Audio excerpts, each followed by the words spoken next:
wanted to actually ask you, what do you think about Canada? I'm going to be completely honest. A lot of people messaged me on Instagram and said, we would love for you to talk about the elections on your podcast. Mm-hmm. A lot of conservatives who thought that like they couldn't voice their opinions were like, oh, could you talk about it on your podcast? First of all, I love Canada. But honestly, I think Canada is headed in a really, really fucked up direction, especially when it comes to finances. I'm really disappointed in the elections. I've voted liberal before. I'm not a liberal or a conservative. I think who could best help Canada right now?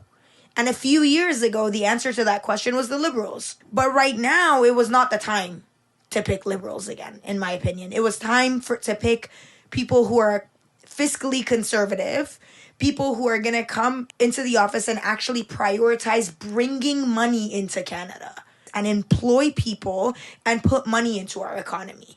I think we needed that right now. Yep. You know, and I know that a lot of people are worried about like, oh, what about socially? I don't give a fuck about any of us. None of them. I think if it comes down to that, it's just all a bunch of lies anyways. But also it's a lot of like fear. They're like, if we vote conservative, we're bringing Trump to Canada.